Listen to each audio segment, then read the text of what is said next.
الحمد لله وكفى وسلام على عباده الذين اصطفى اما بعد.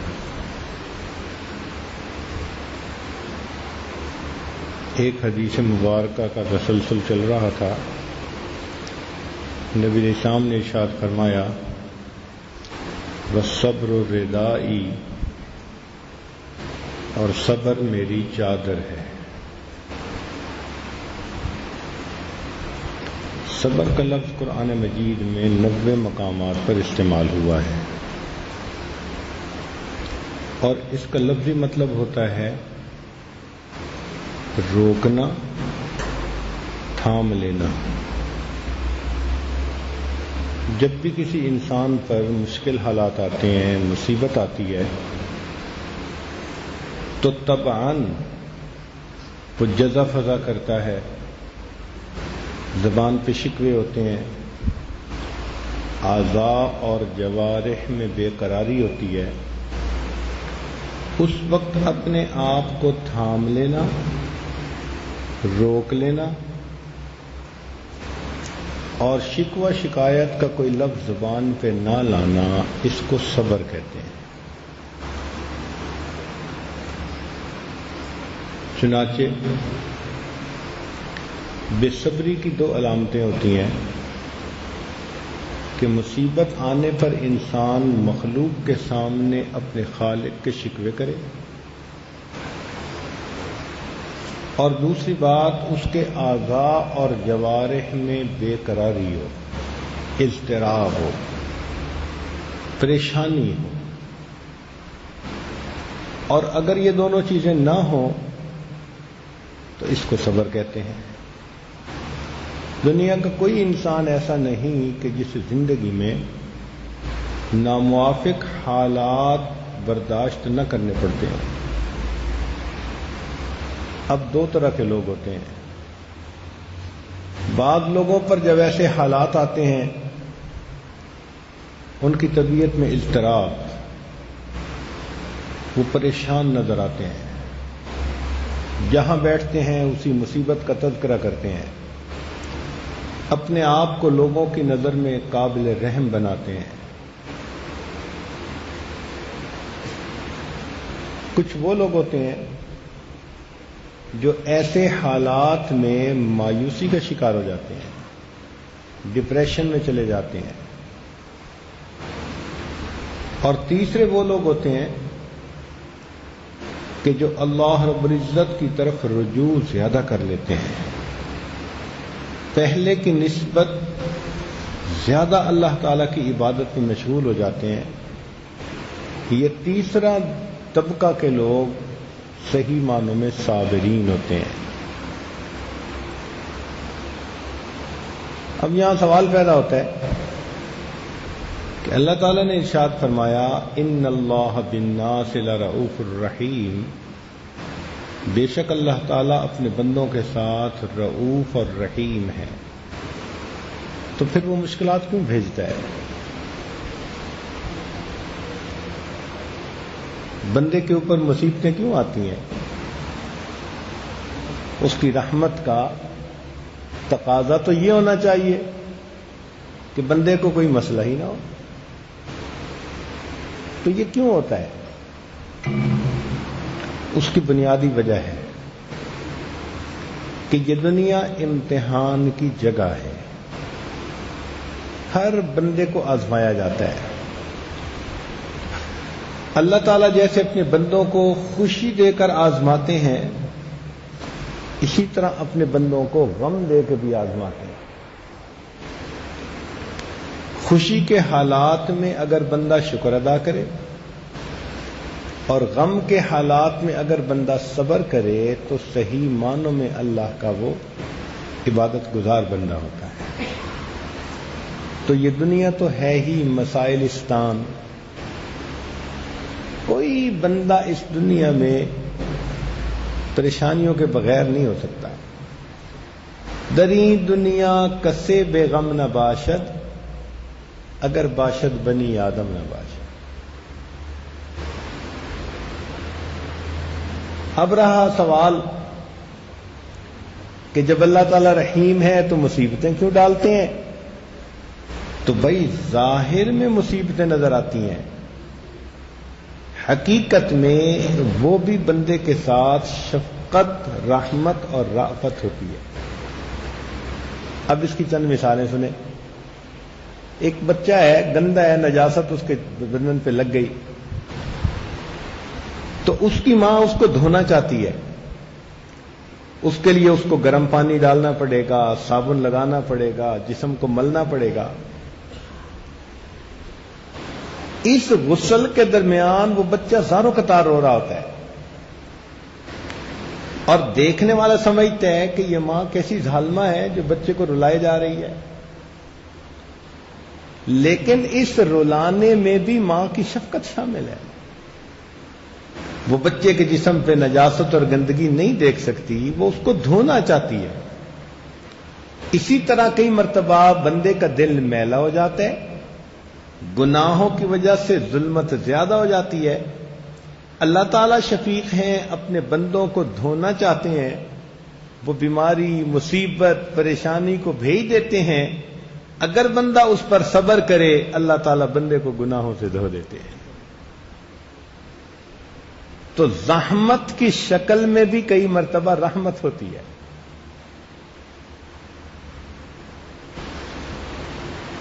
آپ معالج کے پاس جاتے ہیں، میرے چہرے پہ دانے نکل آئے،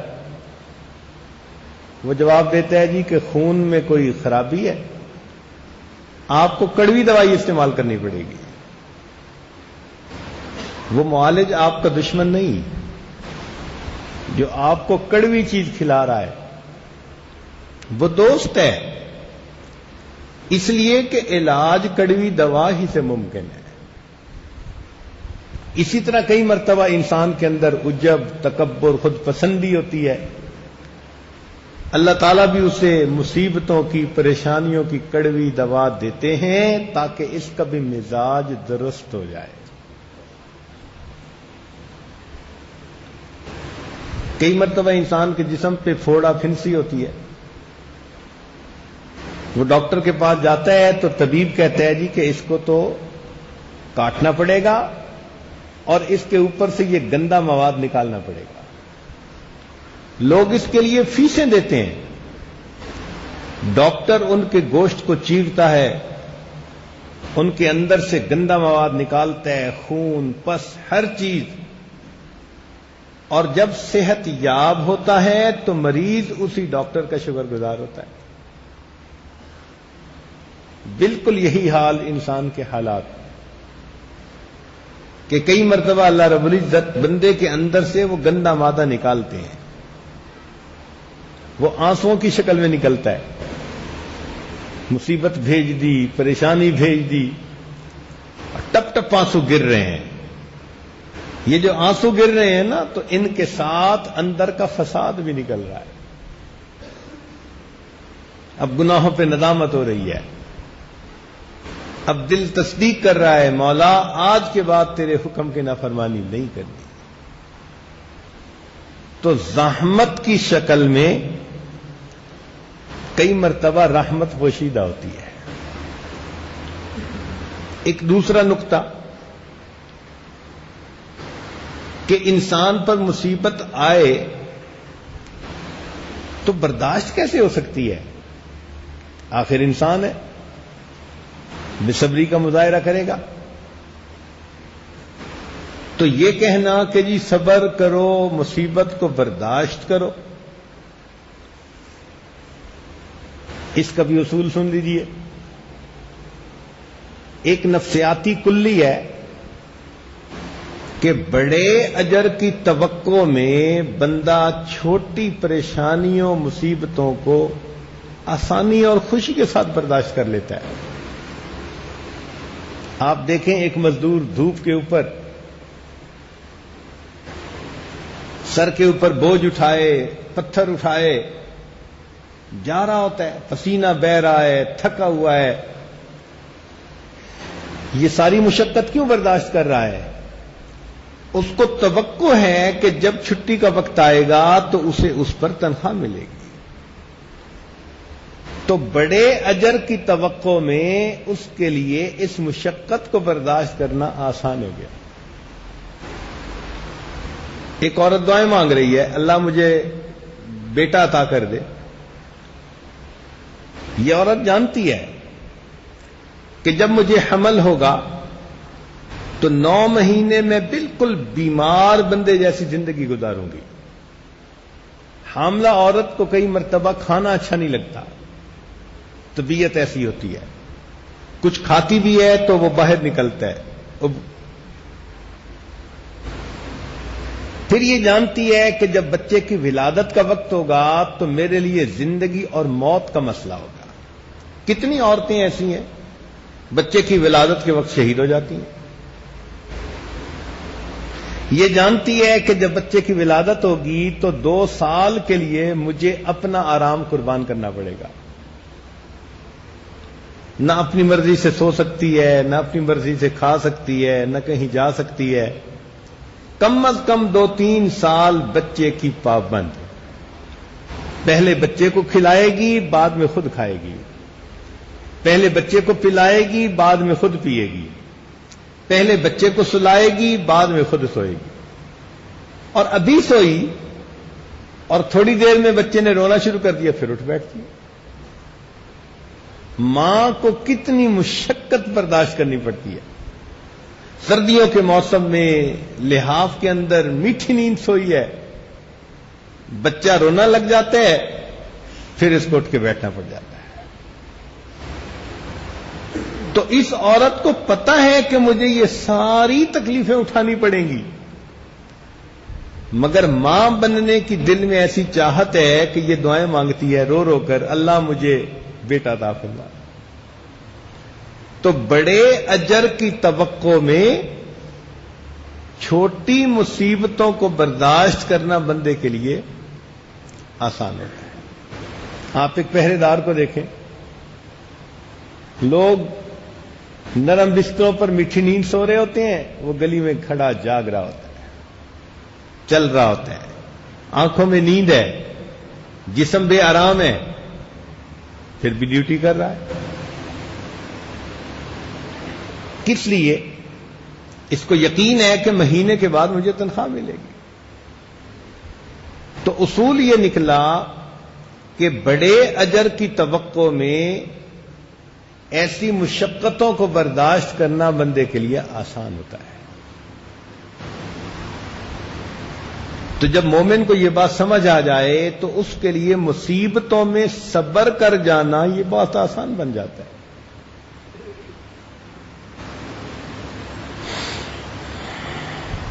حدیث پاک میں آتا ہے اذا احب اللہ عبدا ابتلاہ، جب اللہ تعالیٰ کسی بندے سے محبت کرتے ہیں تو اس کو مصیبت میں مبتلا کر دیتے ہیں. وَإِن صَبَرَ اجْتَبَاهُ وَإِن رَاضِيَ اصْطَفَاهُ، اگر وہ صبر کر لے تو اسے اپنا مجتبی بنا لیتے ہیں، اور اگر اس پر وہ خوش ہو تو اپنا مصطفیٰ بنا لیتے ہیں.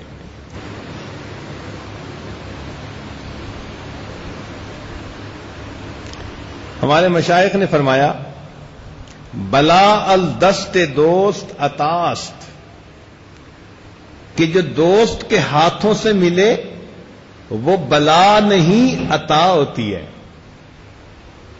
بلا از دست دوست عطا است، بلا دوست کے ہاتھوں سے ملے تو عطا ہوتی ہے. وَأَز عطا نالیدن خطا است، اور عطا کے اوپر نالا شکوہ کرنا یہ خطا ہوتی ہے.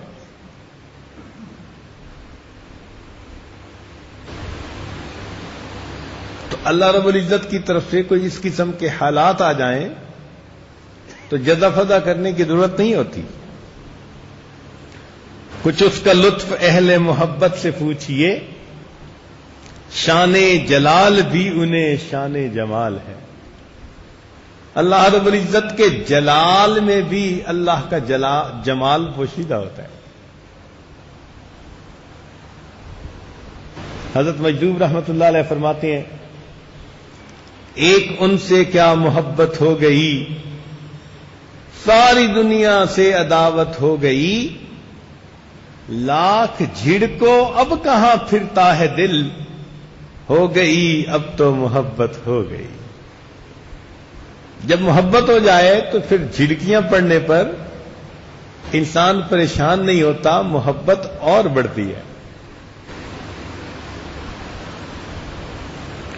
چنانچہ معروف کرخی رحمت اللہ علیہ فرماتے تھے، لیس بصادق فی دعواہ من لم یتلذذ بضرب مولاه، کہ جو مولا کی بھیجی ہوئی مصیبت پر لذت حاصل نہ کرے وہ اپنے دعوے کے اندر جھوٹا ہے۔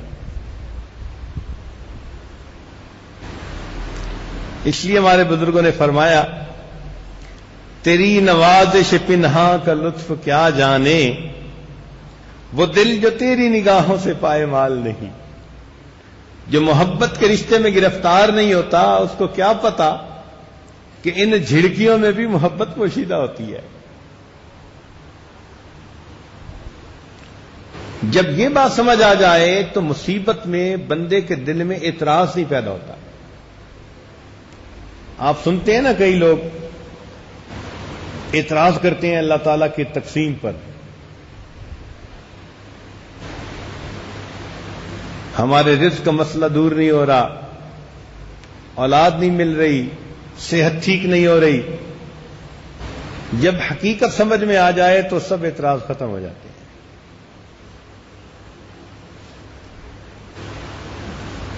چنانچہ سیدنا صدیق اکبر رضی اللہ عنہ بیمار ہوئے، کسی نے پوچھا کہ حضرت طبیب کو بلا کے لے آئیں، تو فرمایا کہ طبیب نے مجھے دیکھ لیا ہے۔ کہ جی اس نے دیکھ کر کیا کہا ہے؟ فرمایا اس نے دیکھ کر کہا ہے انی فعال لما یرید۔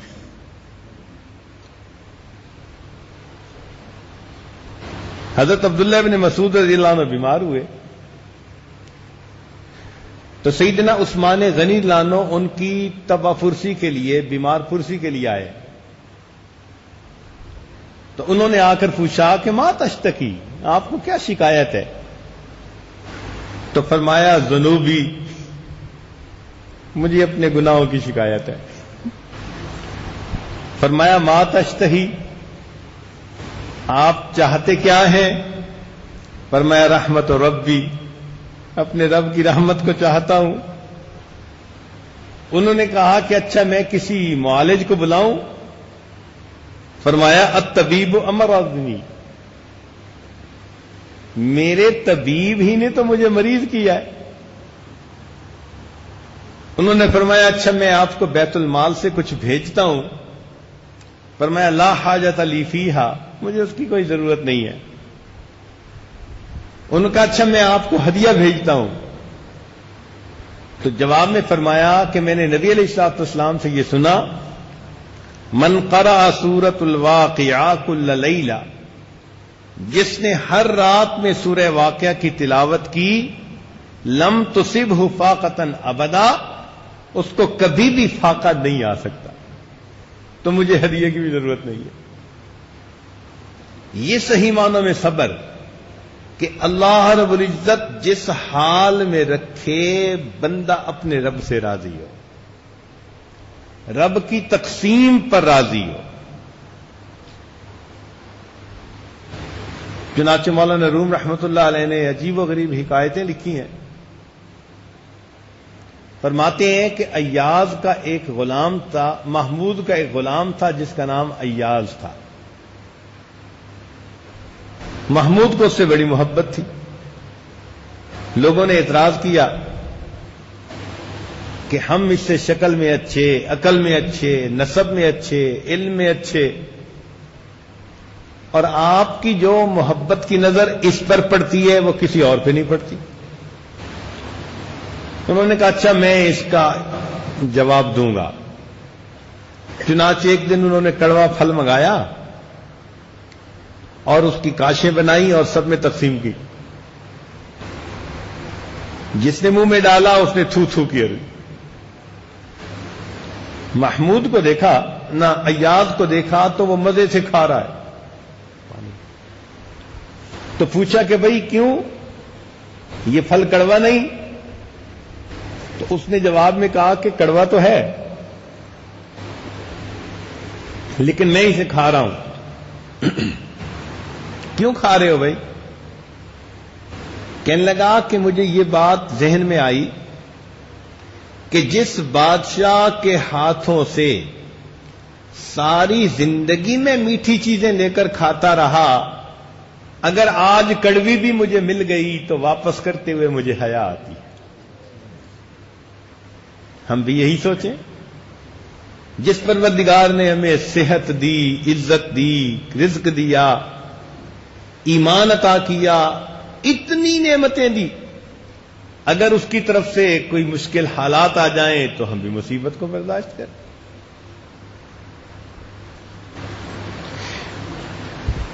اسی کو کسی عارف نے یہ کہا، نشود نصیب دشمن کہ شود ہلاک تیغت، کہ دشمن کے نصیب میں نہیں تھا کہ تیری تیغ سے وہ ہلاک ہوتا۔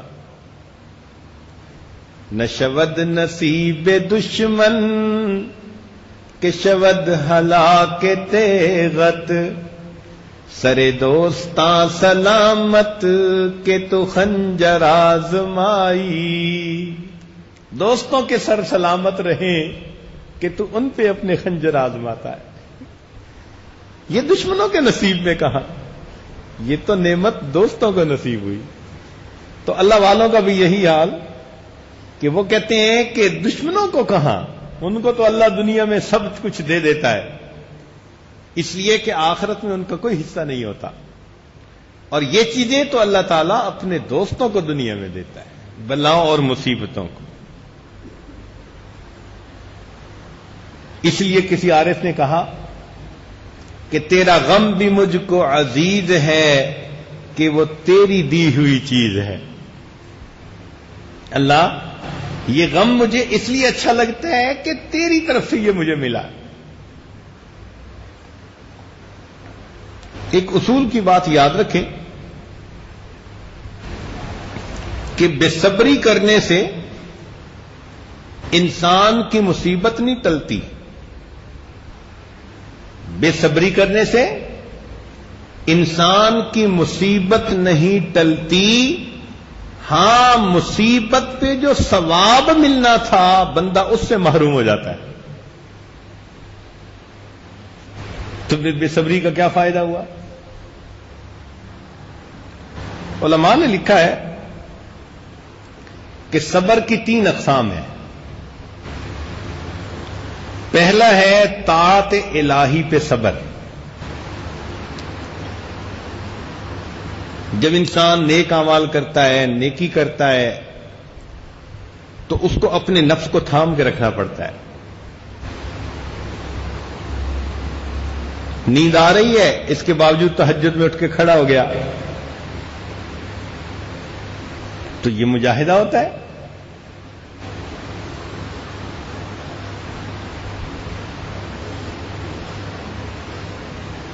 اللہ رب العزت کے حکم کی پابندی ہر حال میں کرنا بہت بڑا صبر ہے۔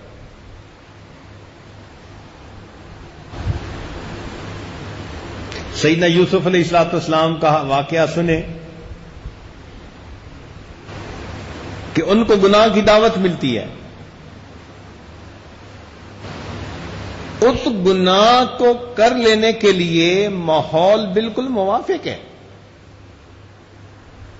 ذرا توجہ کیجئے، جوانی کی عمر، مکان خالی، کنوارے پن کی زندگی، بے وطنی کی زندگی کہ اپنے وطن میں تو ندامت شرمندگی کا احساس ہوتا ہے، باہر تو کوئی جانتا ہی نہیں، ایسے میں جو چاہو کرو، تو بے وطنی کی زندگی، پھر ایک عورت خود گناہ کی دعوت دے رہی ہے، اور دعوت ہی نہیں دھمکی بھی ساتھ دے رہی ہے کہ تجھے جیل میں جانا پڑے گا اگر میری بات نہ مانی، اور پھر اس کے محکوم بھی ہیں۔ کتنے معاملات ایسے ہیں کہ جو اس بات کا تقاضا کرتے ہیں کہ بات ماننی چاہیے، مگر سیدنا یوسف علیہ السلام نے فرمایا معاذ اللہ، میں اللہ کی پناہ مانگتا ہوں۔ یہ اپنے نفس کو تھام لینا، روک لینا، یہ مجاہدہ ہے، اس کو صبر کہتے ہیں۔ سلیمان بن یسار رحمۃ اللہ علیہ ایک محدث گزرے،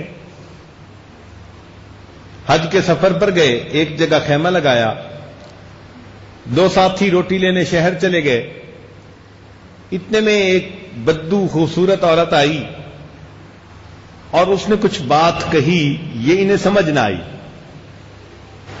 تو انہوں نے روٹی اٹھائی کہ بھئی میں اس کو دے دوں، مانگنے والی عورت ہے۔ تو جب روٹی اٹھائی تو اس نے کہا کہ مجھے یہ نہیں چاہیے، میں تو تمہارے پاس اس لیے آئی ہوں کہ تم بھی اکیلے ہو اور میں آئی ہوں، ہم اپنا وقت گزاریں۔ ان کے ذہن میں فوراً یہ بات گئی کہ شیطان نے اپنے نمائندہ کو میرے پاس بھیجا تاکہ مجھے اللہ سے دور کر دے۔ یہ خیال آتے ہی انہوں نے رونا شروع کر دیا، آنکھوں میں آنسو۔ ان کو روتا دیکھ کر عورت پر حیا غالب آئی تو وہ چلی گئی۔ رات کو سوئے تو سیدنا یوسف علیہ السلام کی زیارت ہوئی۔ انہوں نے کہا کہ اے اللہ رب العزت کے پیارے نبی صلی اللہ علیہ وسلم، آپ کتنے عظیم کہ زلیخا نے کہا تھا قالت حیت لک، اور آپ نے کہا تھا معاذ اللہ، میں اللہ کی پناہ مانگتا ہوں۔ تو سیدنا یوسف علیہ السلام نے فرمایا کہ میں تو اللہ کا نبی تھا، اللہ کی حفاظت میں تھا، میری اس بات پر اتنا تعجب نہیں، تعجب تو اس بات پر ہے کہ تمہارے سامنے عورت گناہ کا تقاضا کرتی ہے اور تم پر اللہ کا خوف اتنا غالب آتا ہے کہ وہ شرمندہ ہو کے واپس چلی جاتی ہے۔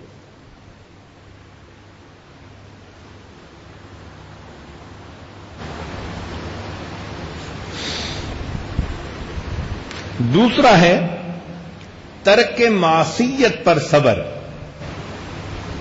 معصیت کو، گناہ کو چھوڑا جائے تو دل نہیں چاہتا، نفس نہیں چاہتا، صبر کرنا پڑتا ہے۔ کسی سے ناجائز تعلق تھا، توبہ کر لی، بار بار یاد آتی ہے، ماحول بھی موافق ہے، اس کے ساتھ بات چیت بھی کر سکتے ہیں، گناہ میں ملوث بھی ہو سکتے ہیں، مگر اپنے آپ کو تھام کے رکھا۔ یہ جو ترک معصیت کے اوپر صبر ہے، یہ دوسری قسم ہے۔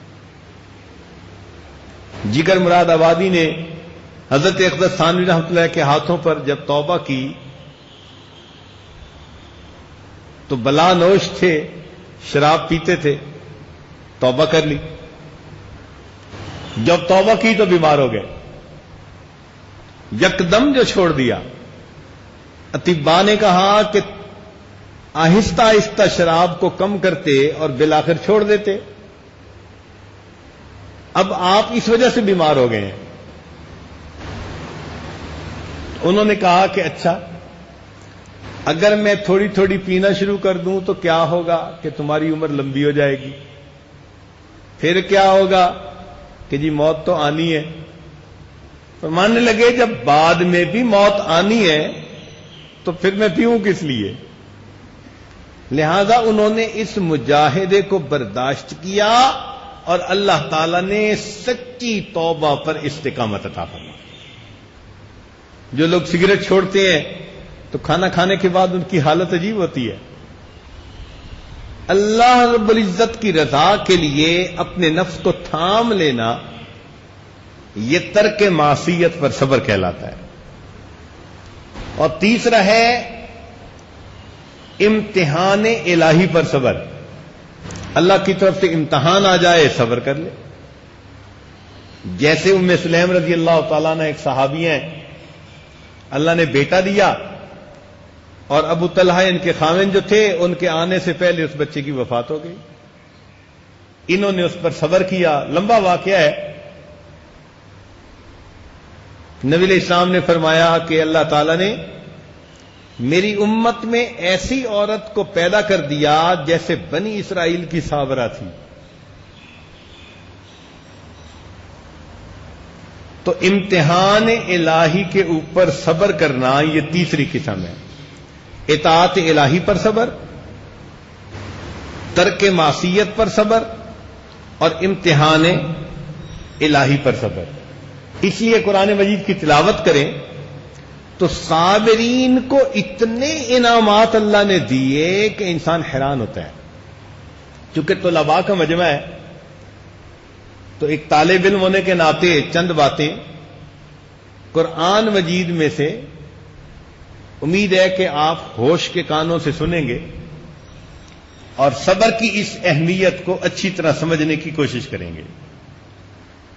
سب سے پہلی بات، اللہ تعالیٰ نے قرآن مجید میں صبر کرنے کا حکم عطا فرمایا، امر فرمایا، اصبروا وصابروا.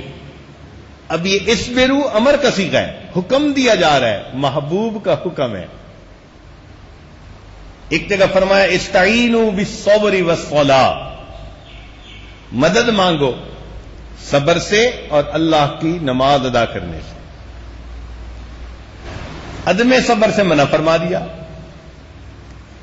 فرمایا فاصبر کما صبر اولو العزم من الرسل ولا تستعجل لهم، جلد بازی نہ کیجیے.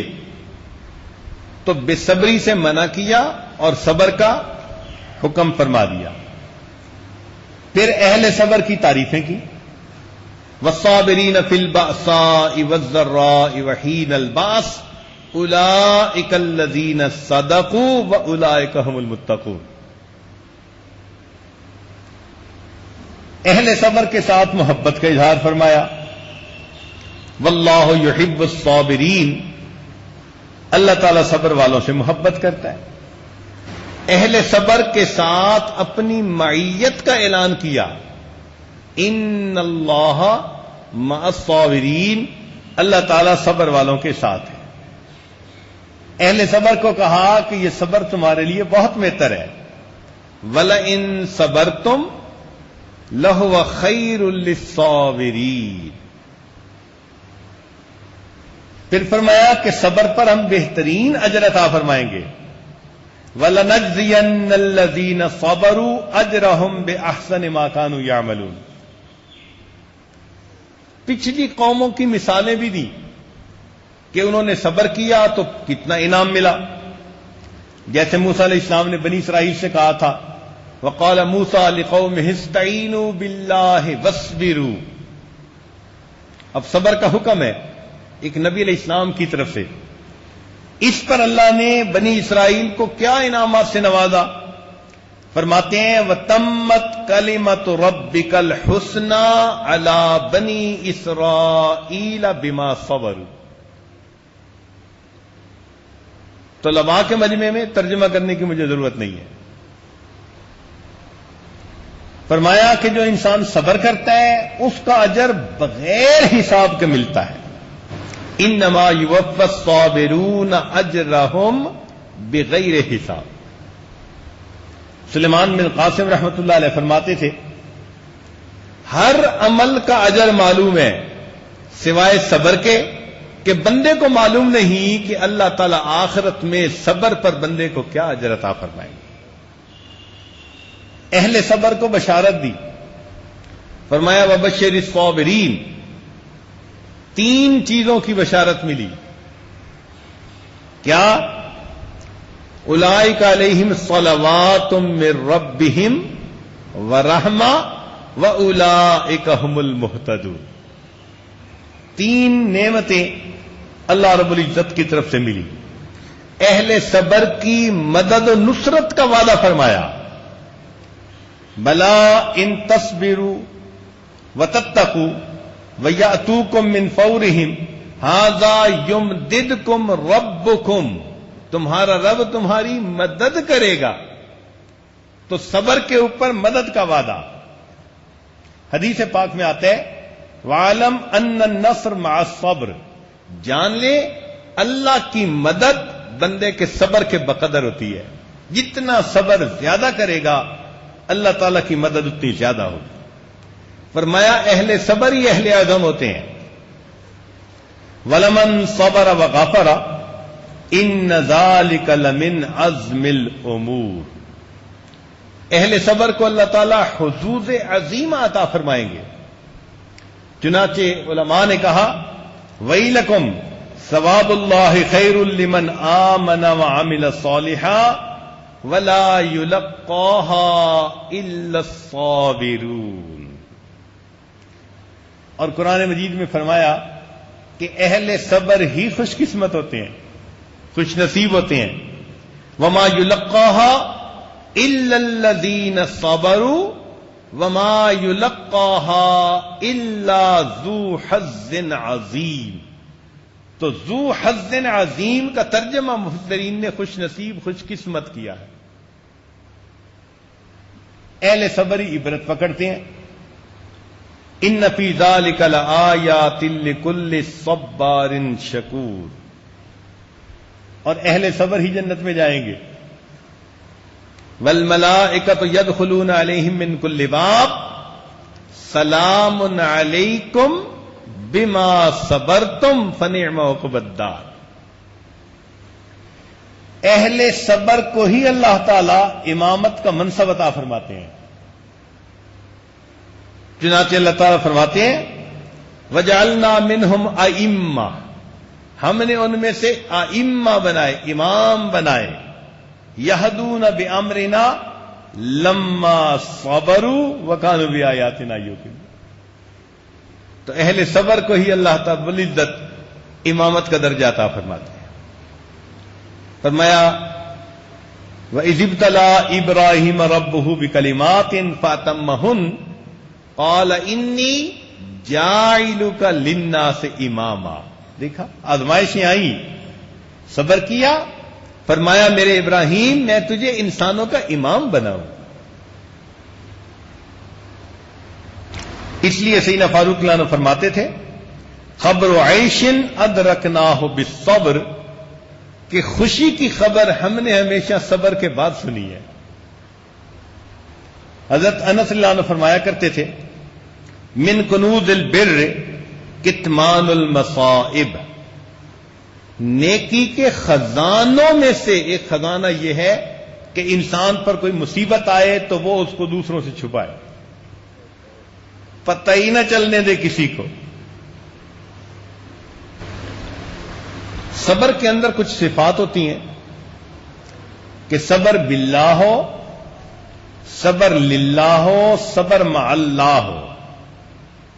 صبر باللہ وَاصْبِرْ وَمَا صَبْرُكَ إِلَّا بِاللَّهِ. اللہ کے لیے صبر ہو, فرمایا وَلِرَبِّكَ فَاصْبِرْ, اپنے رب کے لیے صبر کیجئے. صبر کی انتہا کیا ہے؟ ذہن میں ایک سوال پیدا ہوتا ہے کہ صبر کی انتہا کیا ہے؟ تو سنیے, صبر کی انتہا یہ ہے کہ انسان مخلوق کے سامنے اپنے خالق کے شکوے نہ کرے. اگر کوئی مصیبت تنگی تکلیف پہنچے تو اپنے مالک کے سامنے ہی فریاد کرے. سیدنا یعقوب علیہ السلام نے صبر کیا اور کیا کہا انما اشکو بسی وحزنی الی اللہ. دیکھا, میں اپنا غم اللہ کے سامنے بیان کرتا ہوں. صبر ایوب کا تذکرہ قرآن مجید میں کہ سیدنا ایوب علیہ السلام پر جب اللہ تعالی کی طرف سے امتحان آیا انہوں نے اس کے اوپر صبر کیا اور اپنی فریاد اللہ سے کی. کیا کہا رب انی مسنی الضر وانت ارحم الراحمین. اللہ تعالیٰ کو یہ صبر اتنا پسند آیا کہ رب کریم نے قرآن مجید میں ان کی تعریف کرنے کا حق ادا کر دیا. فرمایا انا وجدناہ صابرا. اللہ اکبر. اللہ رب العزت کی طرف سے کسی بندے کے بارے میں یہ الفاظ کہے جائیں کیا مقام کی بات ہے. انا وجدناہ صابرا نعم العبد، میرا کتنا اچھا بندہ تھا. انہ اواب، وہ میری طرف رجوع کرنے والا تھا.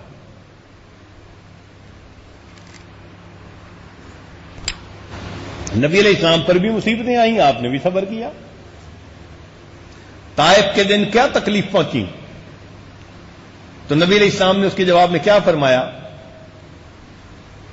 جب عتبہ شیبہ کے باغ کے سامنے جا کر بیٹھے تو فرمایا انی اشکو الیک ضعف قوتی وقلت حیلتی وہوانی.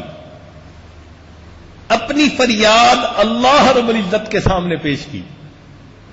اس کا نتیجہ کیا نکلا کہ طائف سے واپس سفر سے آئے، اللہ رب العزت نے ان کو معراج کے لیے بلا لیا. تو یوں سمجھیں کہ جو شخص بھی مصیبتوں پر صبر کرتا ہے اللہ تعالیٰ اس کو روحانی معراج عطا فرما دیتے ہیں. اتنی ترقی، اتنی بلندی عطا فرما دی. چنانچہ اللہ تعالیٰ اپنے محبوب کو فرماتے ہیں فاصبر فإنک بأعیننا، اے محبوب صبر کیجئے، آپ ہماری آنکھوں کے سامنے. جب یہ آیتیں اتری تو نبی علیہ السلام پر عجیب بے خودی کسی کیفیت تھی، جذب کی کیفیت تھی کہ اللہ رب العزت نے فرمایا فاصبر فإنک بأعیننا. چنانچہ ام المومنین عائشہ رضی اللہ تعالی عنہا نے جب یہ آیت سنی تو وہ اٹھی اور انہوں نے نبی علیہ السلام کے ہاتھوں کو بوسہ دیا. اے اللہ کے محبوب صلی اللہ علیہ وسلم، آپ کا کتنا عظیم مرتبہ ہے. اللہ فرماتے ہیں فإنک بأعیننا، اے محبوب آپ ہماری آنکھوں کے سامنے ہیں، ہم آپ کو دیکھتے ہیں. اب محب کو اگر یہ خوشی مل جائے کہ محبوب مجھے دیکھ رہا ہے تو پھر اس کے لیے تو تکلیف نہیں رہتی. رسالہ قشیریہ میں لکھا ہے کہ ایک مجرم کو کوڑے لگائے گئے تو ہر کوڑے کے اوپر وہ رقص کرتا تھا، جھومتا تھا. ادھر درے لگ رہے ہیں اور وہ ہر درہ لگنے کے اوپر رقص کرتا تھا. کیوں؟ اس کو پتا چل گیا کہ جو دیکھنے والا مجمع آیا ہے اس میں میرا محبوب بھی موجود ہے اور وہ مجھے دیکھ رہا ہے. تو اگر دنیا کا محبوب دیکھ رہا ہے اور کوڑے کھانے والا ہر کوڑے پہ رقص کرتا ہے تو پھر اگر بندے کو یہ احساس ہو فإنک بأعیننا کہ صبر پر اللہ اتنا اجر دیتے ہیں، فرماتے ہیں کہ تم ہماری آنکھوں کے سامنے ہو، تو پھر ہمیں کتنا صبر کرنا چاہیے. ہمارے بعض مشائخ اس آیت کو لکھ کر اپنے پاس رکھتے تھے فإنک بأعیننا. جب کوئی تنگی آتی، تکلیف آتی، وہ اس آیت کو نکال کر پڑھا کرتے تھے اور وہ تنگی ان کے لیے خوشی میں تبدیل ہو جایا کرتی تھی. ہمارے اکابرین نے کتنا صبر کیا، یہ ایک لمبی داستان ہے. مصائب آئے، مشکلات آئیں، کوئی غیر ضروری لفظ اپنی زبان سے نہیں نکالا، کٹنا گوارا کر لیا، غیر کے سامنے جھکنا گوارا نہیں کیا. اسی کو علامہ اقبال نے کہا غریب و سادہ و رنگی ہے داستان حرم، نہایت اس کی حسین ابتدا ہے اسماعیل. کہ اس امت کی حکایت شروع ہوتی ہے اسماعیل علیہ السلام سے کہ اللہ کے نام پہ قربانی کے لیے تیار. اے بیٹے میں نے خواب میں دیکھا تجھے ذبح کر رہا ہوں. تو جواب میں کیا کہا تھا؟ یا ابت افعل ما تؤمر ستجدنی انشاءاللہ من الصابرین. ابا جان کر گزریے جس کا حکم ہوا، مجھے آپ صبر کرنے والوں میں سے پائیں. اور اس کی نہایت کہاں ہوئی؟ نبی علیہ الصلوۃ والسلام کے نواسے سیدنا حسین رضی اللہ عنہ پر. انہوں نے بھی اپنی تقوی کی بات پر ایسی استقامت دکھائی کہ اپنی آنکھوں کے سامنے گھر کے کتنے نوجوانوں کو شہید ہوتے دیکھا، مگر ان کے پائے استقامت کے اندر کوئی اضمحلال نہیں آیا، ہٹے نہیں، بکے نہیں، بلکہ اپنی جان دینی گوارا کر لی. اور صبر کی ایک نئی داستان رقم کر دی. اس قسم کے واقعات اس امت کے اندر بہت زیادہ ہیں. مردوں کی تو خیر بات ہی اور ہوتی ہے کہ اللہ نے ان کو بڑے حوصلے بڑے دل دیے ہوتے ہیں. عورتیں کمزور دل ہوتی ہیں، جلدی گھبرا جاتی ہیں، مگر ایمان وہ نعمت ہے کہ جس کی وجہ سے عورتوں کو بھی اللہ تعالیٰ سونے کا دل عطا فرما دیتے ہیں. عبداللہ ابن زبیر عنہ کی والدہ اسماء رضی اللہ تعالی عنہ، جب عبداللہ ابن زبیر عنہ کی ٹاکرا ہوا حجاج بن یوسف کے ساتھیوں سے تو دشمن بہت زیادہ تھے، اور آپ کے جو ساتھی تھے وہ چند سو تھے جو ایک ایک کر کے شہید ہو رہے تھے. تو عبداللہ ابن زبیر عنہ کو اندازہ ہو گیا کہ آج میرا زندگی کا آخری دن ہے. کیونکہ گھر کے دروازے پر تھے تو دل میں خیال آیا کہ میں اپنی والدہ کو آخری وقت میں جا کے سلامی کر لوں. چنانچہ والدہ کے پاس واپس آئے. اسماء رضی اللہ تعالیٰ عنہ اس وقت بوڑھی تھی اور آنکھوں پہ موتیاں اترنے کی وجہ سے بینائی چلی گئی تھی، دیکھ نہیں سکتی تھی.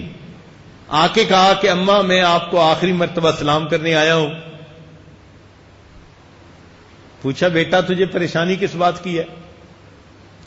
کہ امی مجھے یہ خوف ہے کہ جب یہ لوگ مجھے شہید کر دیں گے تو میری لاش کو کاٹ ڈالیں گے، کیما بنا دیں گے، مسلح کر دیں گے. بوڑھی ماں کہتی ہے کہ بیٹا جب بکری کی جان نکال دی جاتی ہے پھر اس کی بوٹیاں کریں یا کھال اتاریں اس سے بکری کو کوئی فرق نہیں پڑا کرتا. یہ بوڑھی ماں کہہ رہی ہے. اچھا اماں میں سلام کرنے آیا ہوں، واپس جا رہا ہوں. ماں نے کہا کہ اچھا بیٹا جا واپس، لیکن جانے سے پہلے ذرا میرے قریب ہو جا. میں تیری شکل تو نہیں دیکھ سکتی مگر میں چاہتی ہوں کہ تمہارا بوسہ لوں اور تمہارے جسم کی خوشبو سونگھ لوں. اور عبداللہ بن زبیر کو رخصت کرتے ہوئے انہوں نے 3 باتیں کہیں. کہا اے اللہ تو جانتا ہے یہ عبداللہ میرا وہ بیٹا ہے جو سردیوں کی لمبی راتوں میں تیرے سامنے مصلی پہ کھڑا رہتا تھا. یہ میرا وہ بیٹا ہے جو گرمی کے لمبے دنوں میں تیری رضا کی خاطر روزہ رکھتا تھا. اور یہ وہ بیٹا ہے جس نے خدمت کے ذریعے اپنے بڑوں کو دل خوش کر دیا. اے اللہ تو بھی اس سے راضی ہو جا. عبداللہ بن زبیر باہر آئے اور آ کر شہید ہو. یہ واقعات کیوں ہوئے؟ اللہ رب العزت اپنے ان عظیم بندوں پر مصیبتیں بھیجتے ہیں کہ یہ صبر کی انتہا کر دیں گے اور اللہ تعالیٰ پھر اس پر اجر کی بھی انتہا کر دے. اور وہ فرشتوں کو دکھائیں گے کہ دیکھو تم کہتے تھے کہ ایسے بندے کو پیدا کر رہے ہیں جو زمین میں جائے گا، فساد مچائے گا، خون بہائے گا. دیکھو میرے بندوں کو میرے نام کی خاطر اپنی جانیں لٹا رہے ہیں، تکلیفیں اٹھا رہے ہیں، زبان پہ کسی غیر کے سامنے جو ہے نا وہ کچھ نہیں کہہ رہے، فریاد بھی کر رہے ہیں. تو میرے سامنے میرے بندوں کے صبر کو تو دیکھو. تو راز یہ ہے کہ اللہ کے مقرب بندوں پر مصیبتیں آئیں، انہوں نے صبر کیا اور اللہ نے فرشتوں کو دکھایا. اسی کو کسی شاعر نے کہا فرشتوں کو دکھانا تھا بشر ایسے بھی ہوتے ہیں. فرشتوں کو دکھانا تھا بشر ایسے بھی ہوتے ہیں. سیدنا اسماعیل علیہ السلام نے قربانی دی، اللہ نے فرشتوں کو دکھایا ہوگا. فرشتوں کو دکھانا تھا بشر ایسے بھی ہوتے ہیں. سیدنا حسین عنہ نے قربانی دی، اللہ نے فرشتوں کو دکھایا ہوگا. فرشتوں کو دکھانا تھا بشر ایسے بھی ہوتے ہیں. عبداللہ بن زبیر عنہ جو جان دیتے ہیں ان کی اور ان کی والدہ کی استقامت اللہ نے فرشتوں کو کہا ہوگا. فرشتوں کو دکھانا تھا بشر ایسے بھی ہوتے. اور نیچے آئیے, امام احمد بن حنبل رحمت اللہ علیہ کوڑے پڑھتے ہیں مسئلہ خلق قرآن کے لیے. اتنے جو ہے نا سخت کوڑے تھے کہ کوڑے لگنے پر طبیب نے ان کی پیٹھ سے گوشت کا جو کیما بن گیا تھا اس کو انگلیوں سے اٹھا لیا, مگر استقامت کے ساتھ انہوں نے اس کو برداشت کیا. فرشتوں کو دکھانا تھا, بشر ایسے بھی ہوتے ہیں. اور قریب آئیے, ہمارے اکابر میں سے حضرت شیخ الہند رحمت اللہ علیہ جب مالٹا کی جیل میں قید تھے تو فرنگی کئی مرتبہ انگارے زمین پر ڈال دیتا اور حضرت کو اس کے اوپر لٹاتا, کمر جل جاتی, زخم بن جاتے, اور پھر رات کو نیند نہ آتی, بیٹھ کے رات گزار دیتے. آپ کے شاگرد حضرت مولانا حسین مدنی رحمت اللہ علیہ قربان ہوتے کہ حضرت آپ کتنی تکلیف میں ہیں, کوئی ایسا لفظ استعمال کر لیجئے جو ذو معنی ہو اور ان مصیبتوں سے جان چھوٹ جائے. حضرت فرماتے تھے ہرگز نہیں. انگریز کہتا تھا اتنا کہہ دو کہ میں تمہارا مخالف نہیں, اور وہ اتنا لفظ کہنے کے لیے بھی تیار نہیں تھے, اتنا لفظ کہنے کے لیے بھی تیار نہیں تھے. تو شاگرد نے کہا کہ حضرت امام محمد رحمت اللہ علیہ نے کتاب الحیل لکھی, حیلے کا جواز ہے شریعت میں, اب آپ کا یہ اتنا بڑا مسئلہ آپ ہی کوئی حیلہ کر لیجئے. تو فرمایا حسین احمد تم کیا سمجھتے ہو, میں بیٹا ہوں امام اعظم رحمت اللہ علیہ کا, میں بیٹا ہوں امام احمد بن حنبل کا, اور میں بیٹا ہوں شاہ ولی اللہ محدث دہلوی رحمت اللہ علیہ کا. یہ لوگ کیا سمجھتے ہیں میرے جسم سے جان تو نکال سکتے ہیں, میرے دل سے ایمان کو نہیں نکال سکتے. حسین احمد میں اللہ کے دفتر سے اپنا نام کٹوا کر ان فرنگیوں کے دفتر میں اپنا نام نہیں لکھوا سکتا. فرشتوں کو دکھانا تھا, بشر ایسے بھی ہوتے. اللہ رب العزت اپنے پیاروں پر یہ حالات بھیجتے ہیں, وہ صبر کریں, اور اللہ رب العزت اس پر ان بندوں کو اجر دینے کی انتہا کرتے ہیں. اللہ رب العزت ہمیں بھی مشکل حالات میں صبر کے ساتھ اپنا وقت گزارنے کی توفیق عطا فرمائے. تو نبی علیہ السلام نے فرمایا والصبر ردائی, کہ صبر میری چادر ہے. جس طرح چادر انسان کو گرمی سے بھی بچاتی ہے, سردی سے بھی بچاتی ہے, ہر برے موسم میں حفاظت کرتی ہے, تو مومن کو صبر کی چادر ہر برے حالات میں مقابلے کی ہمت عطا فرماتی ہے. اللہ رب العزت ہمیں بھی یہ نعمت عطا فرما دیں, اور قیامت کے دن ہمیں بھی صابرین میں شامل فرمائیں. وآخر دعوانا ان الحمد للہ رب العالمین. سنتیں پڑھ لیجیے.